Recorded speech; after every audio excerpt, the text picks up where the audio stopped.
The Mariners offense sucks. And there are only a few ways to make it better this offseason. And friend of the show, Steve, Mariner Steve, over on Twitter, posted a very interesting poll that I think we should take a look at. Steve said, who is your number one DH target for the Mariners? And 72.8% of people said Jorge Soler. Now, to be fair, I personally voted for JD Martinez, but I think we should look at all four of these guys and see how each of them stack up against each other and how they'd fit in the Mariners lineup, and then we can make our decision based on that. So that's just what we're going to do. We're going to look at their overall stats over the last year. Of course, for Rhys Hoskins, we're going to have to look at 2022 because he didn't play in 2023. But then we're going to look at their K percentage over the last 3 years, their predicted contract, as well as their age, and we're going to move on to how many games they've played over the last 3 years as well, because that plays a big factor for me. And hey, are you subscribed to the channel? We're close to 10K. Make sure you hit subscribe. We want to get there before the end of the year. Probably won't happen, but let's see if we can do it. We'll start here with JD Martinez. In 2023, he played in 113 games. He hit 33 home runs, a 271 average with an 893 OPS, an OPS plus of 134, a K percentage of 31.1%, and a walk percentage of 7.1%. This was the highest K percentage of JD Martinez's career, and this is what is scaring a lot of people. We'll talk a little bit more about what that means here in just a sec. Then Jorge Soler, he played in 137 games in 2023 with 36 home runs, a 250 average, hitting 853 for an OPS, a 128 OPS plus, a 24.3 K percentage, and an 11.4 walk percentage. This was a really good year for Jorge Soler with the Marlins, which is why he opted out of that contract. There have been so many rumors tying Soler to the Mariners. Heck, by the time I post this video, he might already be on the Mariners. I'm going to post a video anyway. But let's move on. Then we have Rhys Hoskins. In 2022, obviously, again, he did not play in 2023. He played in 156 games. He hit 30 home runs with a 246 average, a 794 OPS, a 123 OPS plus, and a K percentage of 25.2% with a walk percentage of 10.7. Rhys, I think, is one of the most interesting guys on this list because if he comes back healthy and like he has been over the past, I guess, however many years he was with the Phillies, I think he's a really good fit, but that's a really big if. And finally, we have Mitch Garver, who played in 87 games. He hit 19 home runs, a 270 average, an 870 OPS, an OPS plus of 134, a 23.8% K percentage, and a 12.8% walk percentage. The big thing with Mitch Garver is he doesn't play in a lot of games. Obviously, he can catch if you need him to, although you really don't want him back there. You could probably throw him over at first base as well, and then maybe you get him for 80 games, but really you want him as a DH. It's just how often is he going to be able to play? So games played over the last season that we're talking about here goes to Rhys Hoskins, who played in 156 games in 2022. Again, didn't play in 2023, so you can't really take any of those stats into effect here. But for that grouping, we're going to go with Rhys Hoskins. Home runs, we're going to go with Jorge Soler, who hit 36 home runs. But then we get down to average. We have to go with JD Martinez. He hit 271. Martinez also takes OPS at 893, and OPS plus he's tied with Mitch Garver at 134. K percentage, though, the best K percentage was Mitch Garver at 23.8%. Garver also had the best walk percentage at 12.8%. So far, I feel like this is a pretty dang even field. Each guy has their warts, absolutely. JD Martinez is a bit older, is coming off the worst strikeout percentage of his career. Jorge Soler doesn't play in a whole lot of games, if I'm being honest with you. We'll talk about that in just a second. Same with Mitch Garver. He's even worse than Jorge Soler in terms of how many games played. And Rhys Hoskins, coming off of that ACL injury, is he going to even want to come to a pitcher-friendly park like Seattle on probably a prove-it deal? I would be shocked if Hoskins gets anything more than a one-year deal with an option, if I'm being honest with you. So Hoskins is an interesting one for me. Now let's look at their strikeout percentage over the last 3 years. Over the last 3 years, so this is a cumulative total. Strikeout percentage for JD Martinez, it was 26.4%. He does have the highest strikeout percentage of this group. Then we have Jorge Soler at 24.1%.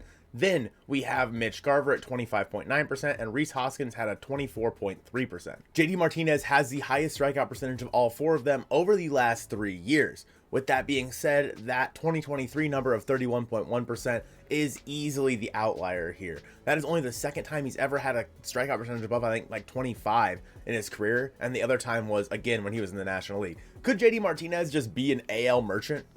I mean, obviously, I don't think that's a thing, but could he just be an AL merchant? Because he's always hit better versus American League teams when he was in the American League.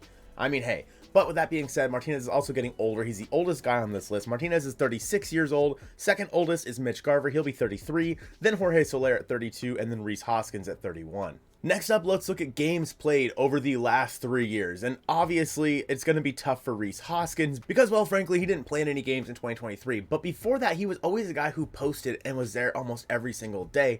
I don't really have injury concerns with Rhys Hoskins. I just think that maybe him coming off that ACL injury and then coming to Seattle is just not a great fit there. But we will first start with Mitch Garver, who has played the least. Over the 486 games in the last 3 seasons, Mitch Garver has played in only 209 of them, which puts him at 43%. Then JD Martinez is at the highest. He played in 376 games of the 486, which is at 77% of those games. Again, he is a DH only, so it makes sense. He's not playing the field. It just makes sense he has the most games played. And then Rhys Hoskins and Jorge Soler are tied. Are you guys ready for this? Soler played in 264. Hoskins played in 263. Do you guys know what that averages out to? Yeah, you guessed it. 54%. 54%. Jerry Dipoto is salivating right now. And then finally, let's talk about MLB Trade Rumors predicted contracts for all 4 of these guys. The cheapest is projected to be Mitch Garver on a 3-year, $39 million deal, which averages out to $13 million a year. Then Jorge Soler at 3-year, $45 million, which is $15 million a year. Rhys Hoskins at 2 years, $36 million, which is an $18 million a year AAV. And finally, JD Martinez on a 2-year, $40 million contract at $20 million a year. These 4 guys are all very, very similar. I'd say they're all in the same tier of hitter, and I think that is represented by their contract values, all within $10 million of each other. I think that the Mariners are shopping in this market if they were to get a bat at all. Well, again, obviously, AJ Pollock was the biggest free agent bat added by Jerry Dipoto and company. So who the heck knows, right? But with that being said, these are the 4 guys that Steve listed, and I think that they all make a lot of sense. I think that JD Martinez and Steve Singh isn't getting enough love. I mean, Jorge Soler at 72.8%. I don't think it is as cut and dry as that. Again, Jorge Soler has had terrible injury issues throughout his career. In fact, Soler has only played in over 100 games 4 times in his MLB career. In 2023, 2021, 2019, and 2015. Otherwise, he's a guy who barely plays in half the games throughout the MLB season. Yeah, I get it. He hit 48 home runs in 2019. That was the year of the juiced ball, remember? That's the year where we saw guys hitting upwards of 20 home runs who had never hit more than 10 before. Soler has dealt with a lot of injuries throughout his career, most recently an oblique that kept him out for 15 days when he was with the Marlins. It originally started as what they thought was a hip issue, hip tightness, but it ended up being the oblique. And throughout his career, he's had multiple oblique injuries, like down here in 2020, and back injuries for Jorge Soler. He's a guy who he just can't stay healthy.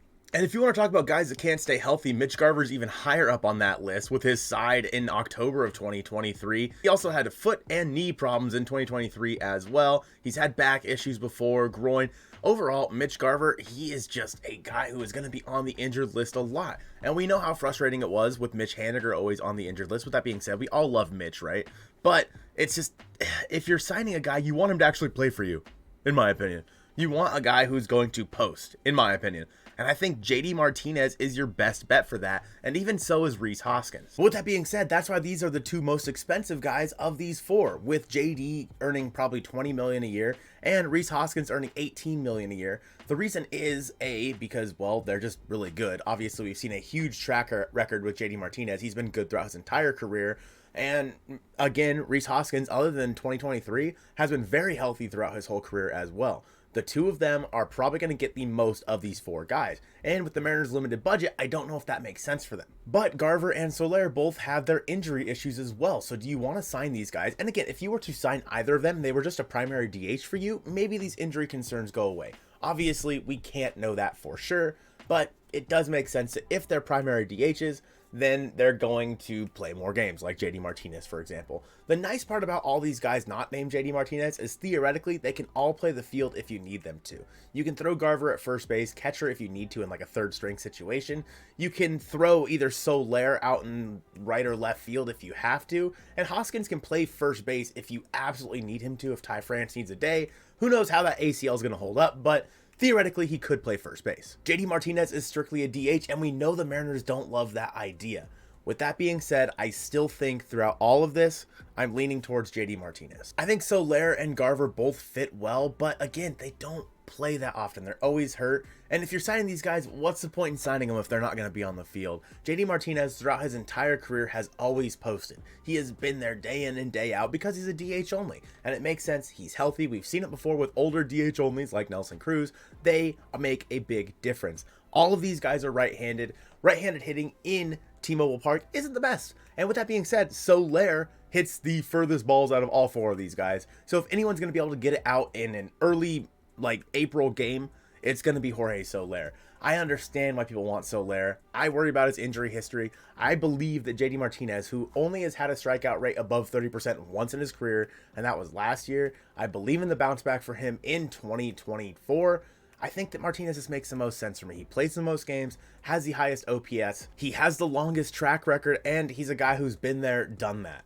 I think JD Martinez makes the most sense, but let me know in the comments below who you guys think. And interestingly enough, there's actually one more player that Steve couldn't have put on here that I think fits really well. And Joe and I talked about that in this video on the screen now of the Hit It Here podcast. Go check that one out next. I appreciate you guys watching this one, and go Mariners.